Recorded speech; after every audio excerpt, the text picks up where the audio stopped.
Tyson Bryden. Welcome to Nonstop Rock Talk. I'm your host, Tyson Bryden. Joining me this evening, or this morning, is the band Mojo Alice. With us is Morpheus, Jem, Maddie, and Brody. Welcome to all four of you. How are you all doing? Good, brother. Good, thanks. Yep. Good, man. How are you? I'm very well, thank you. I'm good.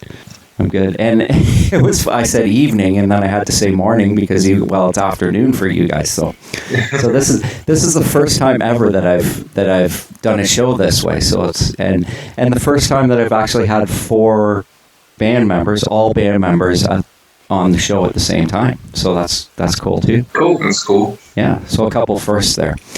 So before we get into your actual music, I'd like to kind of discuss the details of the band, where you are from, how long you've been together, just, all those important details that could help my listeners who may not be familiar with Mojo Alice. Jem, you go. Morpheus is so good at explaining stuff. Go on, Morpheus, give us the rundown. You're used to it now, too. Yeah, that's why I want other people to talk. Tyson, what was the question again? We haven't got off to a great start here. That's okay. Okay, so all the details of the band, where you're from. I know where you're from, but my listeners may not. So how long you've been together, all those important details about Mojo Alice. All right, so we got together in 2016. We're from Wellington, New Zealand. So the band is situated all over Wellington. We're not close together geographically, but we jam at Jem's place. So we've been together since 2016, and then Maddie joined 2019, over 2 years ago. Yeah, so that's when we really started to take the original stuff serious. Before that, we were mucking around with covers and things. So, yeah, cool. Now, New Zealand, I'm in Toronto, and you guys are in New Zealand, obviously. It's winter. It's coming up to winter there. Yeah. Wow. We're about 3 weeks in. Yeah. That's so bizarre. Because we're in the middle of summer, right? Well, we're starting to go into summer. Like it's bizarre to me. So does it get really cold there? Yeah, down south it does. It gets real cold. It's snow and stuff. Yeah, okay. It snows every now and then up here, like every couple of years, but usually it's like, I don't know, it gets down to like under 10 degrees Celsius, like about 10. Okay. It's a cold day. Wow. Yeah, I mean, a cold day here in the winter is minus 20 Celsius. Oh, shit. Yeah, yeah, exactly. It's like in January, you don't want to go out of the house. I mean, some days because it's so cold, and then when you get a big snow, you just we're used to it, but I don't think we're really ever get you like you're used to living in the climate, but do you really like it? Not really. we look forward to summer, right? So yeah, how hot does it get there in summer then? 30, sometimes over 30. It's already been up over 30. A few days here. It gets really humid too. So we get the humidity and like your clothes are sticking to you and they're like, and your air conditioning's cranked in the house and you don't want to go outside. Damn. And it's so funny because in Canada, everybody complains about how cold it is. And then they're like, I can't wait for summer. But then when summer comes, then they complain that it's too hot. We get that too. Exactly, yeah. I think it's just human nature, right? Yeah, so never happy. How close are you to Winnipeg? Winnipeg is over a day's drive away. I got a sister-in-law over there. Oh, really? She's from there. She lives in Australia now, but she's from Winnipeg. All of her family from Winnipeg. Yeah, I've been to Winnipeg a couple times. I've been there in the winter, and I defined winter here in Toronto. Winnipeg is way worse. Oh shit! Yeah, it's because it's north.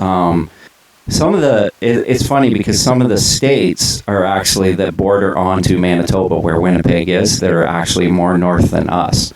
And it's funny because they always make fun of Canadians and snow and everything, but there are actually some states that are more north than us.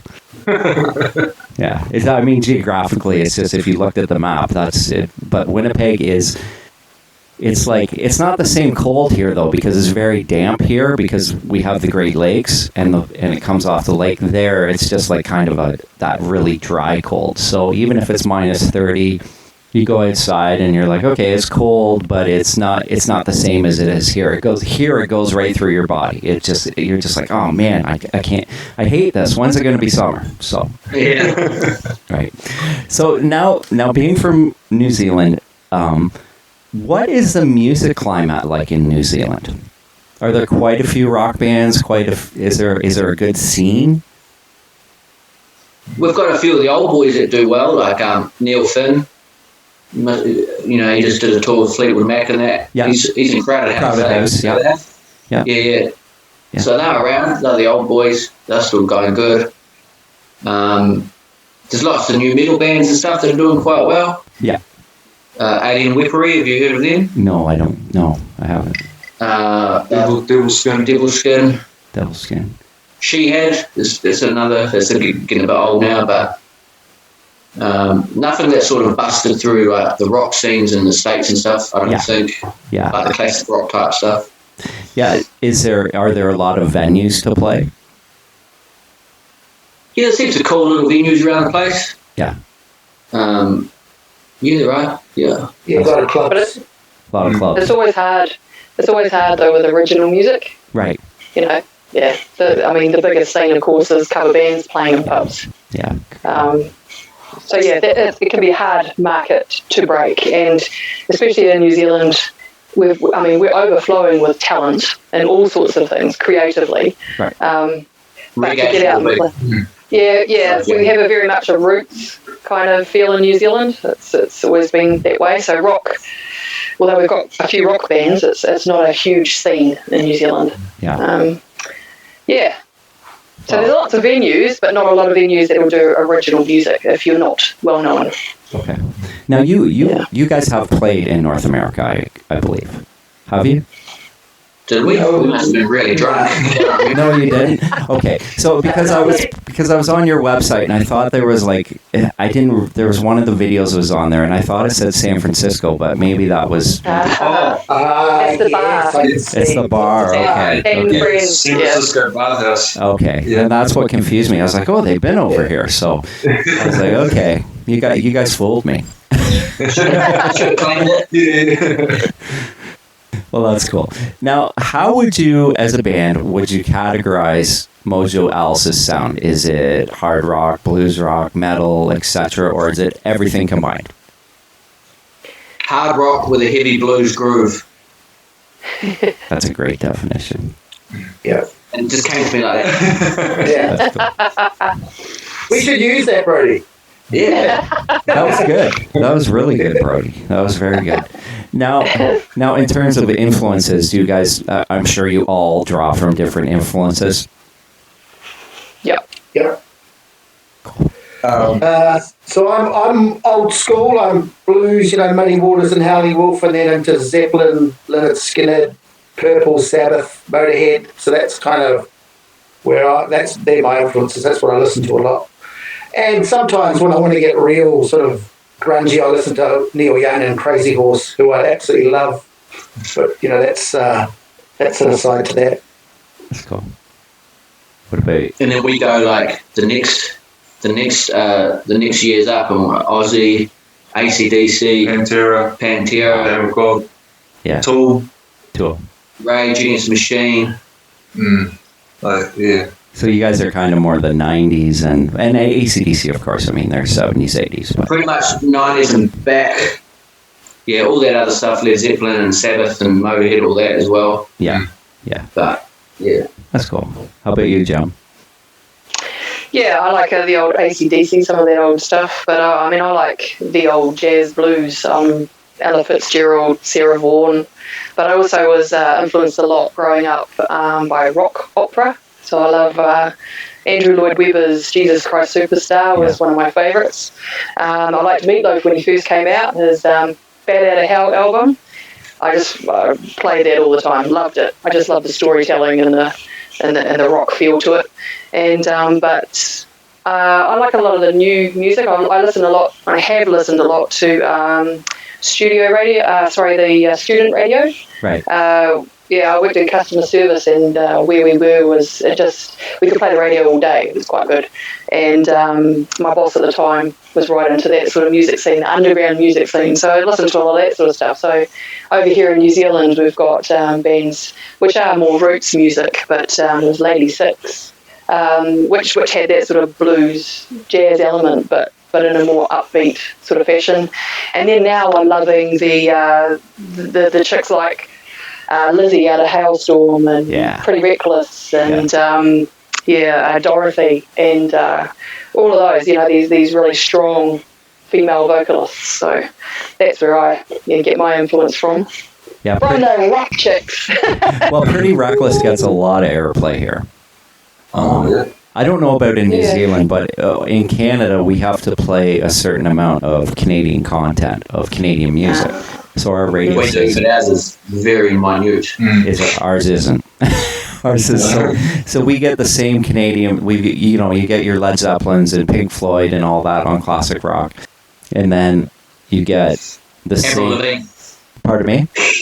Avril Lavigne, she's Canadian. Avril Lavigne, yes, yeah, she's Canadian, and Neil Young's Canadian.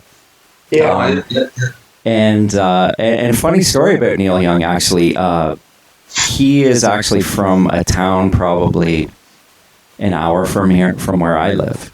And a guy I work with, like at my full-time job, he was out on the road one day, and all of a sudden this guy comes along and he says, "Hey, I'm putting together. I want to put together a festival in this town."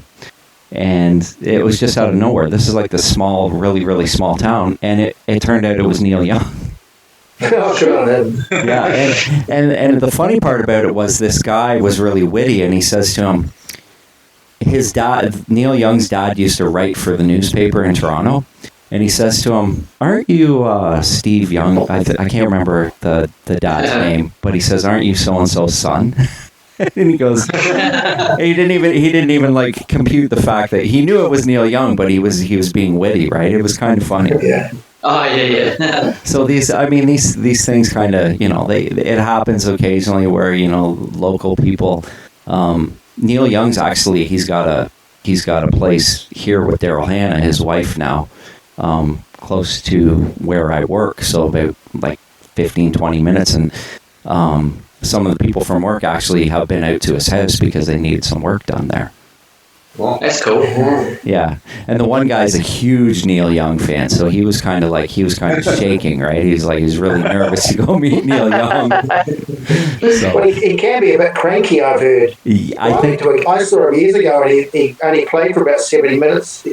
This was in Scotland, and he just packed the sand and closed the gig down. So really, yeah, but other times I've seen him, and he's been a legend. 2.5, 3 hour shows. So yeah, that's funny. I've never actually seen him, to be honest with you. But yeah, I've heard they said he's kind of he's kind of introverted a little bit, and I think he's off the grid a little bit too in terms of hydro and stuff like that, but I'm not 100% sure on that. So the band has recently signed with RFL Records, and the label will be re-releasing your Liquid Sin album on July the 8th with distribution through Amped Alliance, I believe. Yep. That's exciting. Tell me how that all came together with our signing with RFL. We were doing an interview with someone in America, and I believe Doug watched it. Mary Holt. Yeah. And Doug watched it. And he sort of then started following us, and he kept popping up everywhere. And he thought we were signed with somebody else.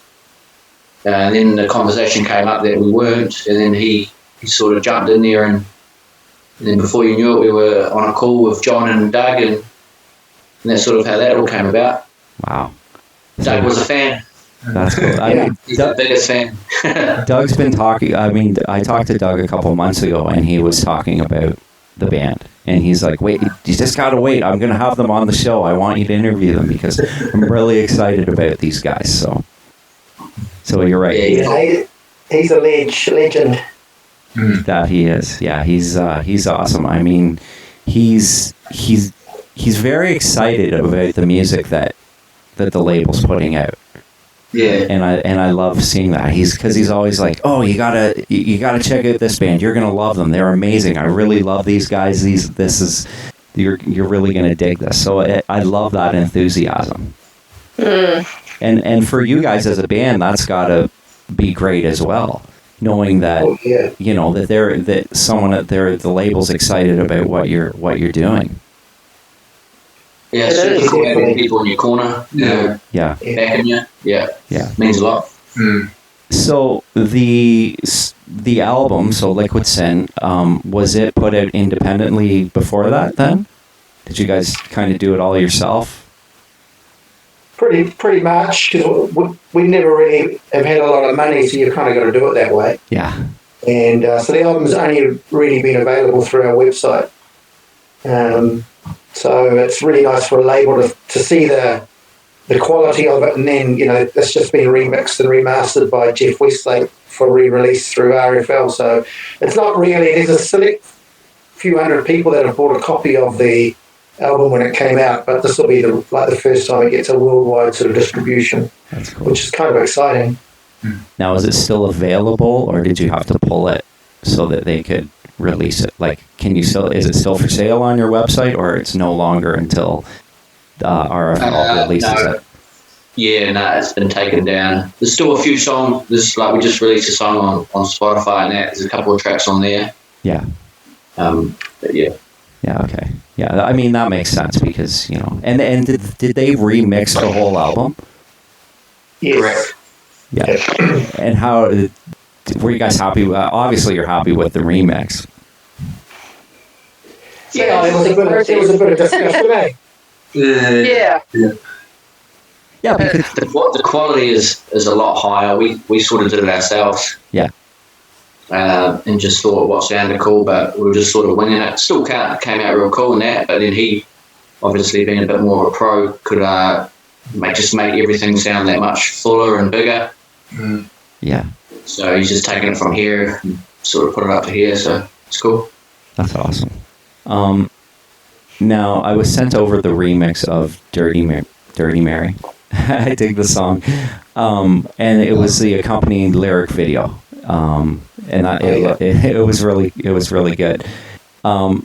There's a line in it. I must ask: is Crazy Larry a real person? Well, it is if you've seen the movie, Tyson. It's based on that movie Dirty Mary, Crazy Larry from the mid-70s. Oh, okay. I didn't know that. I'm so sorry. Yeah. No, that's all right. No need to apologise. It's got gorgeous Susan George in it and Hunky Peter Fonda. And it's a road movie. They get chased by the cops all through it. Oh, it's a good watch in an old 70s kind of way. I mean, I like those old 70s movies. So now that really puts everything into perspective, because it says the 12 gauge is loaded in the lyrics. And I'm like, I was like, oh, okay, that's interesting. So, I was like, who's getting shot? That's what Jim has in her car. She lives out. So that's what I was like. I was like, is she the one going with the shotgun? I'm like, because you say crazy Larry is sitting beside you in the car, and then there's 12 gauge, and I'm like, oh my goodness. I was like, what's going to happen here? Kind of like a Bonnie and Clyde, isn't it? Yeah. Pardon me? It's like a Bonnie and Clyde type thing, isn't it? Yeah, it is. Yeah. No, that's very well done. And Master of Lovin', I love that title, by the way. Cool. I mean, I think we all think we're a master at that for, you know.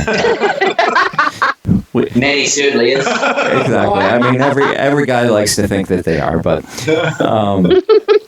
Manny's our magnet. Oh, man. Good job. That's good. So that song kind of has that slow hard rock blues feel to it that you kind of mentioned that was your influence there, Jim. I possibly heard like early AC/DC a little bit too. Can you guys tell me about that song a bit? So Master of Lovin', yeah, okay, Morpheus. Master of Lovin' is it's just the way it is. With our music, it's got kind of this undertone of like the mystical side of life, magical side of life, voodoo, all that sort of thing. And that Master of Lovin' is based on our character, which is Baron LaCroix. So you'll see we've got this little logo, and it's all based around Baron LaCroix. So he's the voodoo god of the dead, you know. So he's the one that takes you on to the afterlife, and he's known as a trickster and all that sort of stuff. And if you look in the voodoo religion, there is one goddess in there, and it's Maman Brigitte. And apparently they're supposed to be married, and they only see each other once a year. And when they do see each other once a year, they get it on, and they like to smoke their cigars and drink rum. And so that song's pretty much all about that one day that they get to see, one night. And it's ties in with, you know, like in Mexico they have the Day of the Dead. It's all of that combined into that, and it's just all about that night when they meet, and it's sung from Maman Brigitte's perspective. That's awesome. So I love the detail that you're putting into the lyrical content, because, you know, I ask about Dirty Mary and I'm like, well, it's a movie, and I'm like, oh, okay. And then and are all the songs like that on the album? Majority. So with Dirty Mary, Morpheus came up with that one. Brody came up with the riff, and we loved the riff. It was absolutely, you know, we just wanted to do something with that. But I was struggling with trying to come up with some sort of lyrics, and it was back when we were first starting to write our songs. And so that was the one where I sort of said to the guys, and, you know, what are you thinking about this? And then all of a sudden, Morpheus just came up with these lyrics. It happened, what was it, you were on a plane ride or something? I watched the movie on a long haul flight. Yeah. So he came up with the lyrics for that one. And also, what was the other one you did? Channeling the Ace. So that one there is a song that's all about Lemmy from Motorhead, because he's one of our idols as well. And Morpheus came up with that one as well. And I remember that one starting off with, he just came out with this beat. And it's a beat you just want to, you know, I don't know, go out and run to or something. Yeah. And he came up with the lyrics on that as well, because Morpheus has got this really extensive musical knowledge. Like, he can rap on about anybody. I love it. He's fantastic. I've said to him he needs to write a book one day, you know, and he wrote the lyrics on that as well, and it's all about Lemmy. So all the words in that is just talking about Lemmy. I love it. But the other songs, like if you get me writing the lyrics, like I get really anal. I like to get my facts, and I'll go and I'll research something about what the subject might be. So we've got Mr. J, which is all about Robert Johnson, and again that voodoo influence, going back to the Crossroads and how he was supposed to have signed a deal with the devil to learn to play the guitar, and that's what that song's about. So you'll find most of the songs, like I say, I'll lock myself away. So that's what this weekend is all about. I have been tasked with writing a few songs and so what I do is I lock myself away, and I have my subject, and I'll find out all sorts of info on it. So then by the time I've written it, hopefully I've written something that's interesting to read the lyrics along while you listen to the song, and it's not just a whole lot of blah, you know. And I love that, crap. And that's what that is amazing, because there's so many bands that have great songs, but you're like, when you ask what it's about, there, you know, sometimes it's like, well, you know, it's more or less what it seems, but it seems you guys are putting a lot more thought into what people are hearing, and I love that. Yeah, it's pretty cool how we get together. It starts off with a riff or a drum beat or some matty, beautiful bass line, and that's where it starts from. And then usually as the guys are jamming on it, I don't know, sometimes there'll be a word or a phrase that might pop up. Yeah. And that's where we start with the song, and then it starts going, okay, so this song's going to be about this. So, and I'll go away and I'll research all about that. So we've got one song we're writing which is all about, it was Brody's idea about getting on a bender. And cheers. And so I like to go on the net, and I Google a couple of words, and one of them was bender.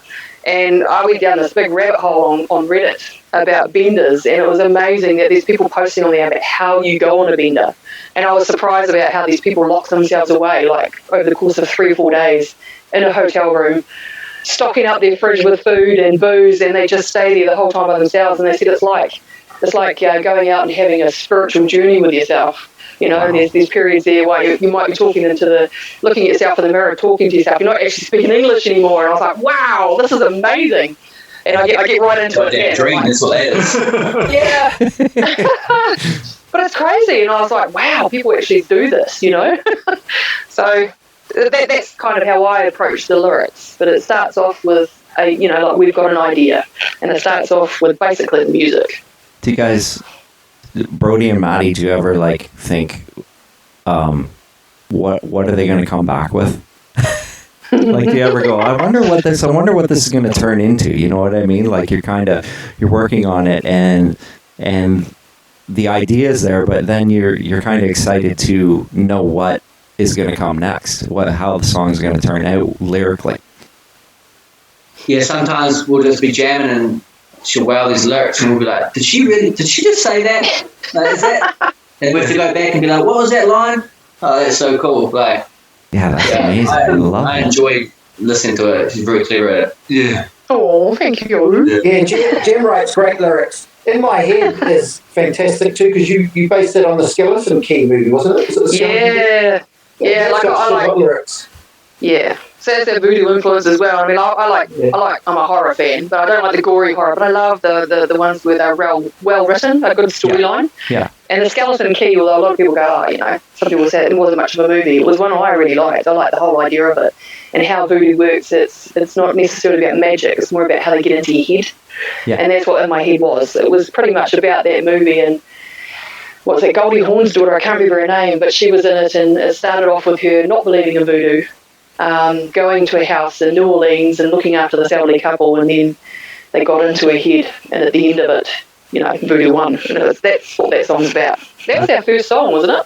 Yeah, that's Kate Hudson. Yeah. Actually, that's Goldie. Kate Kate Hudson. Her daughter. That's Her it. daughter, yeah. Yes, That's yeah. close. They look a lot alike.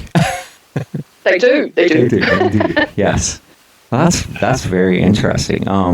So I assume that going to New Orleans is maybe on your bucket list one day. Oh, yes. Yeah. And down to the Blues Definitely. Delta and Clarksdale, all those wonderful old blues places. Hell yeah. Yes. I've been to Memphis a couple times, and Memphis is a riot. I mean, Memphis is a little bit Nashville's country, but they play rock there. But going to Memphis there's a lot of blues in the bars. Like you go into the bars, there's lots of blues. It's very cool, Yeah, Excellent. that's on my bucket list. and there's a lot of beer. There's a lot of beer. to drink, And so. that's good too. That's on my bucket list. Yeah, beer is good. Beer is very good. I think there'll be a bender in Memphis, everyone. Oh, Memphis, there's definitely. I've had a couple benders in Memphis. Come on, tell us more, Tyson. Tell us more. I mean, I went into the bar. I sat there. I ordered a beer. I ordered another beer, and then one thing led to another. I had more beer. So no, it was Memphis. The good thing about Memphis is the fact that, in comparison to Nashville's become very Vegas-y, very tourist. Everything's got a look. They take the old bars and they clean them up, and I don't think they need to. You go to Memphis and you walk into a bar, and the wallpaper that's been on the wall since 1950 is peeling off the wall, and they've kept it intact. Oh, cool. Which Cool. yeah, which is really cool. And the bars, I mean, they're a little bit seedier, and you're like it. I think that creates a better vibe, and I think it makes that whole thing of the blues a little bit more traditional and a little bit more believable. So So That sounds good. do you get like Frank the Tank and get a skinful and then run naked down the road, do you? no, I've never done that. I've never done no. But Neither have I. I have to clarify that. no, I've never. I don't want. See, the thing is, I don't want to go to jail in the U.S. because then I can't go back. Right? I can't cross the border. They'll send me home and say, "Do not ever come back here." So, and no one wants to see that anyway. So the album's being re-released, and I mean, I'm sure you want to go out and promote the album a bit, but is the band already looking towards the next album? Very much so. Yeah. We're in the middle of it right now, pretty much. Yeah. So is it half written? Is it totally written? You're just working on ideas. the music is pretty much, we hope, there. Yeah. And then just sort of starting to get into pre-production now. Cool. And then sort of tweaking things and dialing it all in. But the ideas are all there, and it's coming together pretty good. We've nailed it down pretty quick in the last month or two. Yeah. Will it be anything? Will it be different? Well, obviously it'll be different, but it'll be Mojo Alice, obviously, I would assume. When so as RFL, are they committed to doing the next one as well? Yeah. Awesome. Yes. That's good. That's exciting. Yeah. That's exciting. I mean, I feel it's us. It's the songwriting's more mature. I think we're getting a real handle on what we're good at writing. Right. And it doesn't sound like anybody else. We're really critical on if it sounds like something else, we don't go with it. We dump it. Like the other night, there was a brilliant riff Brody had come up with, but it sounded like something else we'd done, so that got ditched straight away. So we're pretty good at just going, even if it's just a great groove, we'll go, no, we're going to find something fresh and new. Awesome. Will there be another song about Lemmy? No, not this time. I mean, we could. I'm sure he's got a lot of stories to write about. Yeah. Well, I know. I mean, have you ever seen the movie Airheads? Have any of you guys ever seen that movie? Well, it's about a band that they want to get a record deal, and they take over a radio station. And it's got Adam Sandler in it and Brendan Fraser. So anyways, they take over this radio station, and they send in this, I think, a record executive or whatever, and he's a false record executive. And the question he asks, he says to him, Lemmy or God? And the guy goes, God. He goes, no, you're wrong. You're not. You can't stay. Lemmy is God. Yeah. Great about Lemmy. Yeah. We've even got a cardboard cutout of him, Tyson. Oh, really? Yeah, we do. That's awesome. Is he He's been playing? on stage a couple of times. Wow. Yes, So he's joined you on stage. That is amazing. Yes. yeah. Playing a Rickenbacker, I hope. That's it. That's awesome. Yeah. That's awesome. So I want to thank you for joining me on the show tonight. It was an absolute pleasure. But before we go, we should promote the band and the music. Let my listeners know where they can find all things Mojo Alice. Facebook, we're on just Mojo Alice Facebook. Instagram, Mojo Alice. YouTube, Mojo Alice Band. Website, mojoaliceband.com. We've all got our own Instagrams. Cool. Putting stupid shit up. We've got our own Facebook group. I love that.